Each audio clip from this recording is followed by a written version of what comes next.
Orale! Bienvenidos and welcome to the Familia FFB podcast. This is your host, Jorge Martin. Whose house is it? It's Ram's house. Yes, sir. Oh, Familia, we are almost done with the NFL Insider Series. And you know what? This has been fantastic. Bringing on mi buen amigo LaQuan Jones. But before I get into the intro, where I could, if I could, I'd hug him through the screen. But I want to make sure you're following Familia FFB on YouTube. Make sure you're going in there, giving us that like, that subscribe. Por favor, do that. And also, Underdog Fantasy. Use that promo code Familia23. Going to get matched. First $100, you're going to next $100, you're going to draft all the way to September 7th, all the way, and then you forget about your team, and then all of a sudden, in January you find out where the money comes in. So, again, Familia 23 on UnderdogFantasy.com. So, Familia, you know what? Doing something a little bit different on this one, because you know what, this is the Rams, and one of the people that when it is my go-to when it comes to the Rams, also happens to be someone I consider a very, very good friend, and un buen amigo, a compadre, and you know what, there are a lot of people I'm so incredibly proud of. This is one of them, because I mean, to see him come out, uproot his life, come out to the West Coast. Now all of a sudden he's working for NFL Network. Just first from starting out creating fantasy content in his home studio, and now he's out here. He's rubbing elbows with Marcus Grant, Scott Hansen, all these people. Welcome in, bienvenido, mi amigo, LaQuan Jones. Appreciate it. Oh, mi amigo. Oh, man. And let's just dive into it. The Rams. I mean, it's been it was, the zenith was fantastic. The Super Bowl was great. We were going back and forth the night of the Super Bowl. I mean, it was fantastic. It was a lot of tequila. A lot of tequila. That was such a good night. Woo. And it's last year was everything came to a grounding, came to an abrupt halt. Now we're picking up the pieces. It's we're going to start with, at least we still got Sean McVay. Yes. So to do that was a question mark. Now we're looking at Matthew Stafford.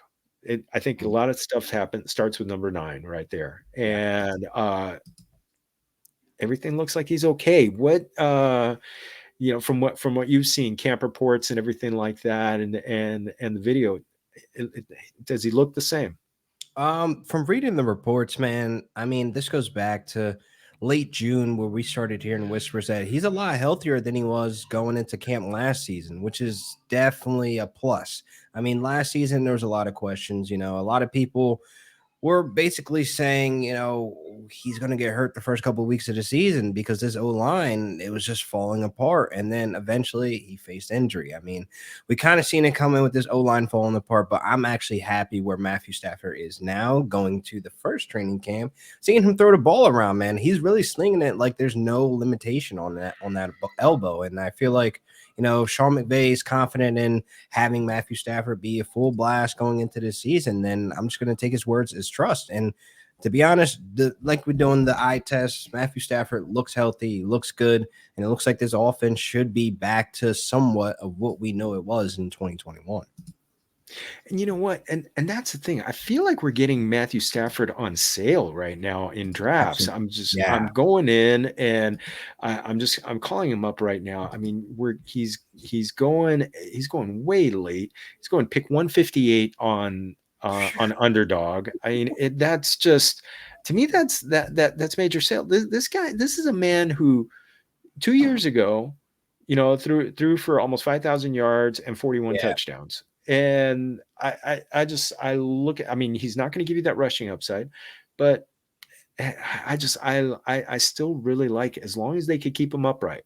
Yeah. Still like that. Like, he's such a steal right now in drafts, because we have to remember, man, every player's a risk when they come back from injury. And I feel like you got to roll the dice on Matthew Stafford, because you know what you've been getting for these past X amount of years he's been in the league. He's going to play hurt. He's going to be a baller. He's going to give you all you got on the field. And that's the kind of guy you want to have. And decision making as well. That football IQ is very high. That's why Sean McVay was able to open the playbook up after Jared Goff was shipped to Detroit. So you look at this offense in 2021, you can only hope that we just get a glimpse of that. Because that offense, it was like on 1,000. If we can get like 900% of that 1,000%, I'm okay with that. Because obviously new pieces, new faces. You know, you got guys like Cooper Kupp right now, a little banged up. I'm not too worried. He's still my first one off the board, and I'm going to put this out there. He's my wide receiver 1 for the 2023 fantasy football season. And I can't see that not happening if we have a healthy Matthew Stafford and a healthy Cooper Kupp, man. And Sean McVay's still the head coach. So what are we really talking about right now? And that's the thing. When you look at guys who can, let's just jump right into Cooper Kupp, and we'll get into the receivers. When you look at guys who are going to get 10 plus targets a game, I mean, Cooper Kupp's in that inner circle right now. I mean, it's Justin Jefferson, maybe Jamar Chase. I'm projecting that Jamar Chase will be one of those guys. Yeah. Cooper Kupp, maybe Tyreek Hill, maybe Amon-Ra St. Brown, but I mean, maybe Devontae. Yeah. But I think you can write down Cooper Kupp being healthy, now, needing to be healthy. Now, that's the one thing. What's your concern level on the hamstring? Hamstrings usually linger, so I feel as though it might be a slow start for Cooper Kupp. Give him about a month in, and then we'll really start seeing if he's healthy, if he's not. And I think with the hamstring, it's kind of good that it happened this early rather than closer to week 1 after all the drafts are done. So it's kind of like, all right, let's get this out of the way. We already had question marks about your health. If this hamstring isn't as bad as they're reporting, then okay, we should be fine, good to go. Yeah, and that's the one thing you talked about, it lingering. I just did a show with Dr. Edwin Porras, our buen amigo, and he talked about the fact that there's about a 33% recurrence rate with hamstrings. So you got to get that thing right. They've got to get that thing right, because a lot of rest and all that stuff. Don't try to force your way back on the field, because honestly, man, we have 5 weeks until week 1. I think he sits all the preseason. He gets rest up, because again, this happened about a week ago, almost a week ago. And I feel like now he's on the road for recovery. I mean, I really hope that we could see him out there week 1, 100%. But if not, man, sit out week 1. I'd rather you sit out week 1 so we can have you for the rest of the season. You know what I mean? Absolutely. And so, beyond, let's project that Cooper Kupp is healthy, but who is the next target behind him? You just tweeted out something. I know that Van Jefferson could be a possibility. You did a great video, tweeted out this video on Puka Nacua. Yeah. Maybe Tyler Higbee could be in there. Who do you see being, or Tutu Atwell could be a factor in the passing game? Where do you see like the next man up on that? Next man up, I mean, the obvious choice here is Van Jefferson, man. I mean, you got a guy that put up 800 yards in 2021 with Robert Woods in the building, got Odell Beckham there as well, Tyler Higbee, a lot of mouths to feed with Cooper Kupp. And I feel as though he can step up if he's healthy. He's another guy that you have to worry about with health, because coming into last season, he was banged up. He got surgery, and then he missed a couple games. I think he missed 6 games, and he never got that chance to get into rhythm and get into, the way he's usually playing. But now he's healthy this year. Let's stay healthy this year.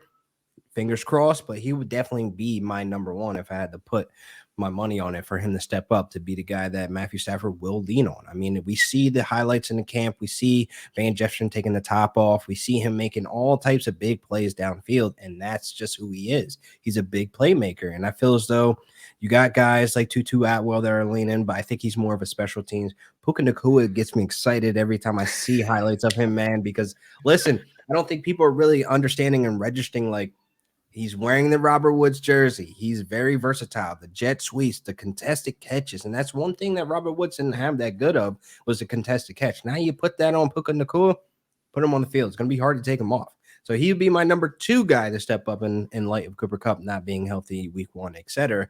And I feel like this wide receiver room has depth. And if I really want to get into it, you got DeMarcus Robinson and Tyler Johnson. Remember those 2 names. They might pop up here and there. Tyler Johnson's been bouncing around since the Bucs, but man, his time with Tom Brady, man, you saw him actually develop in the games where Mike Evans was banged up or Antonio Brown wasn't there. Tyler Johnson was able to step up a couple games and make some plays. He just needs time to get into rhythm. So I think here with Sean McVay, he'll be able to pick his brain, make him a little bit more, wide receiver aware where he needs to be and routes ran, et cetera, like that. And Demarcus Robinson's been making noise quietly that nobody really wants to talk about because it's the Cooper Kupp show. But man, this is probably the most depth we had at wide receiver in a very, very long time. And I think Sean McVay, he's basically learning from his mistakes as the years go on. And I love Sean McVay so much, man. And you got to be excited for this season, just knowing that he's pumped up, knowing that he's motivated, knowing that Super Bowl is in his picture. And that's definitely something that gets me as a fan and you as a fan riled up. Like, yo, let's go. 2023, we're going back to the ship, man. And one of the things that actually gets me excited, that's very underrated about the Rams, is that they've had a reputation for being good teachers. Yes, being able to be on both sides of the ball. So that to me, I really like. That's what gets me excited about Puka. It gets me start thinking that maybe Tutu Atwell could start contributing a little bit more this year. Yeah. I wanted to ask about Tyler Higbee though. 108 targets last year, and he's one of those guys. In fact, our buen amigo Andrew Cooper, who usually doesn't, he's told me he doesn't usually like Tyler Higbee, but he's in on him this year. Are you? Is he a bargain this year? Definitely a bargain for some rosters, but hear me out, man. I just feel as though, as a Rams fan, I have to be truthful. I can't be biased. I just don't feel as though on a fantasy aspect of things, week to week, you can rely on him to be a tight end one for you, because there's a lot of games where he disappears. There's a lot of games where he has zero red zone presence. And it's kind of like if you have a tight end that should be getting X amount of targets and doesn't get X amount of targets, you kind of burn yourself in those lineups. So he's one of those players that, yeah, you'll draft him, but you have to have a backup plan, or he is your backup plan to your tight end one. I don't ever want to advise or tell or promote people to draft him as your tight end one, because there's going to be a lot of angry managers out there. And I just don't think the offense is set up for him to be like this guy if Cooper Kupp goes out, or if, Van Jefferson goes out. Then obviously the 2019 5-game streak that everybody keeps bringing up where he had like 100 yards. You got to understand the situation there. Todd Gurley is broken. Brandon Cooks was returning from injury. Cooper Kupp was hurt. Who else is going to step up? An underdeveloped Josh Reynolds. I mean, those little stints, they happen, yes. But when everybody's healthy and on the field, Tyler Higbee is not the first or second option to be looked at.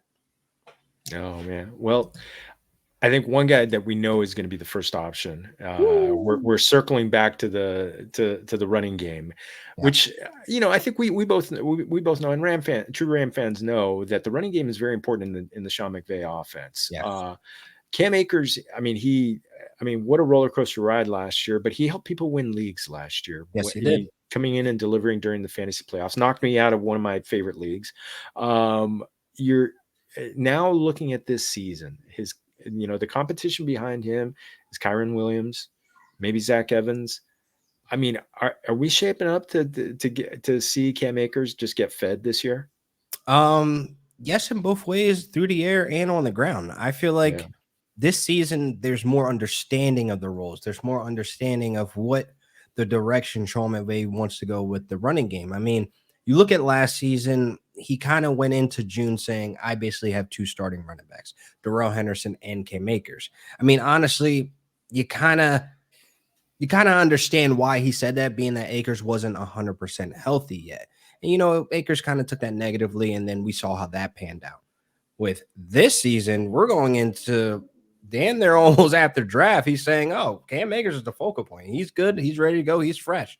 Cam Akers is working out. He's putting on weight. He's looking like he can take on that role to handle at least 65 to 70% of that workload. And listen, wheels up, man. I'm all in on Cam Akers this year. Last year, I was campaigning, looking like a bad Rams fan, saying don't draft him, when ultimately he didn't return on that ADP in the first 3-4 rounds. But I love how the way he finished. He finished with attitude, and Sean McVay got pumped up. He was happy to see that Cam Akers was back to his original self. And also, you got to look at the offensive coordinator they brought in. Cam Akers is going to see a lot of targets. Mike LaFleur. Yeah, if you follow Aaron Jones, Brees Hall, Michael Carter. There's games last year where you see Michael Carter with 5 targets and Brees Hall have 8 targets, and they're both getting involved in that passing game. So put a stash on Kyron Williams. He's great at pass blocking. Definitely going to be on third down.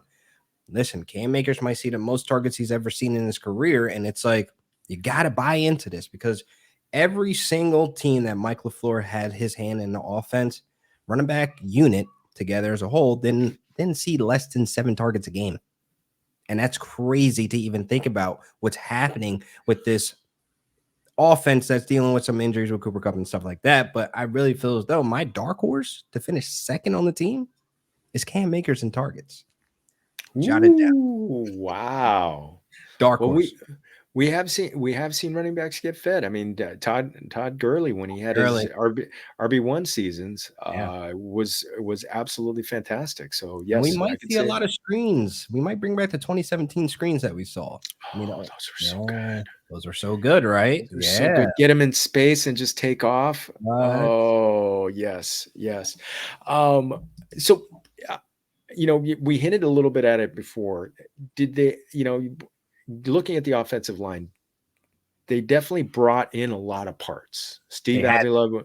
Yeah. Is this going to be mix and match?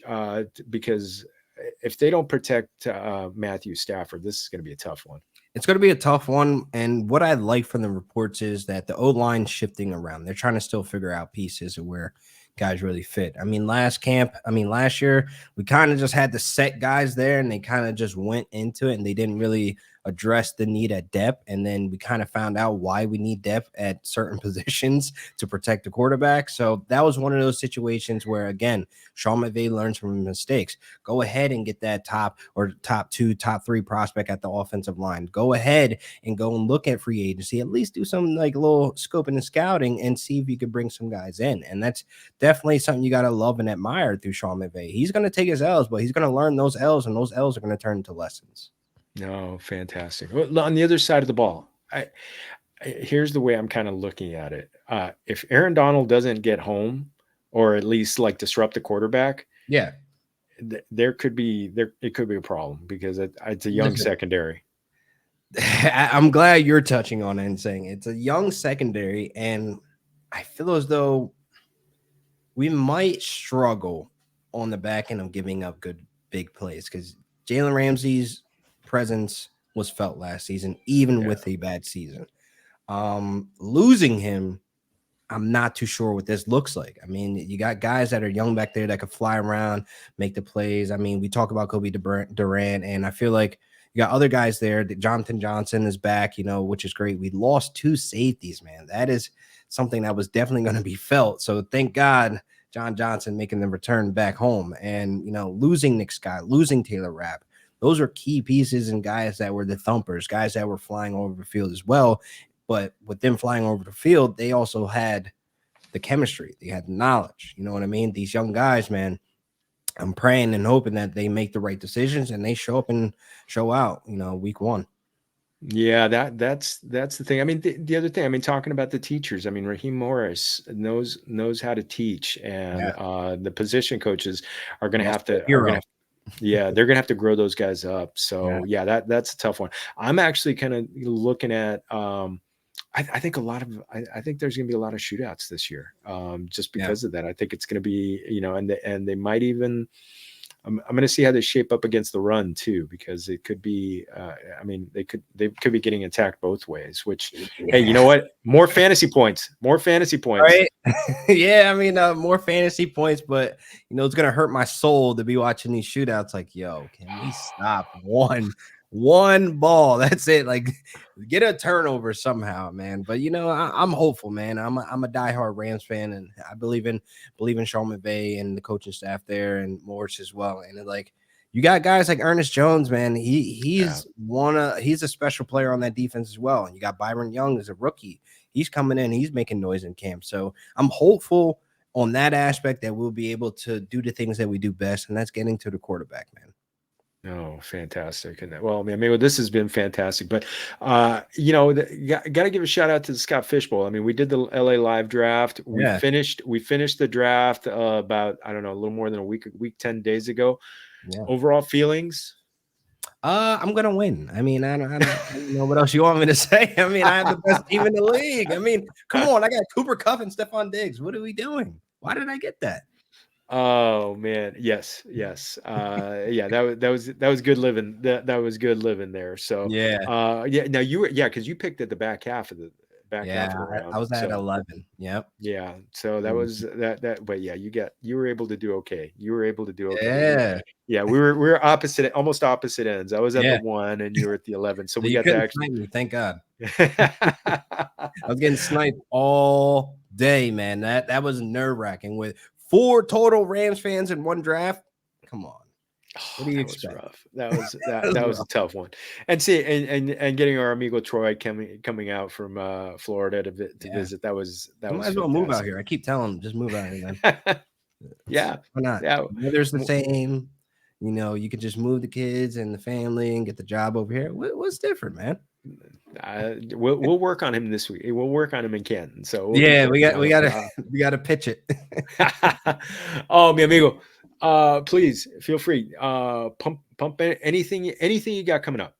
Oh man, I got tons of content coming out, man. Especially you can catch me on NFL Fantasy starting in 2 weeks. You know, I'll be pumping out some video content there on the NFL Fantasy app. And then I actually got a new gig at Rotoballer where you should be seeing some shorts and some long-term videos on YouTube. So make sure you guys check them out at rotoballer.com. And look, that's all I'm really working on, man. I'm enjoying the sun, enjoying the beaches, you know, and look, man, LA, I love you.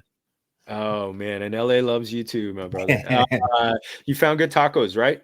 Give somebody Yes and no. Yes and no. Okay, I I'm gotta a find. little in the middle. I'm gonna get you some recommends. I never had Mexican food until I moved here, though, to be honest. So right Okay. now I'm kind of like still fishing out what's good or what's not. So I'll find Okay. it. Okay. I'll I'll get you some You're right. places down Yeah, there. get me right, man. I've been Oh going to man. some bad spots. Some really, really questionable spots. You know, Yelp is not truthful all the time. Let's just say that. No, just no hard shell tacos. You know, if yeah, no, none of the yellow corn hard shell Yeah, tacos. No, let's talk about not right. those. Yeah. Oh, mi amigo. Thank you. Muchas gracias. Muchas Yeah, man. gracias. I love Anytime, man. this. Again, one more time, familia, make sure you're following us on YouTube.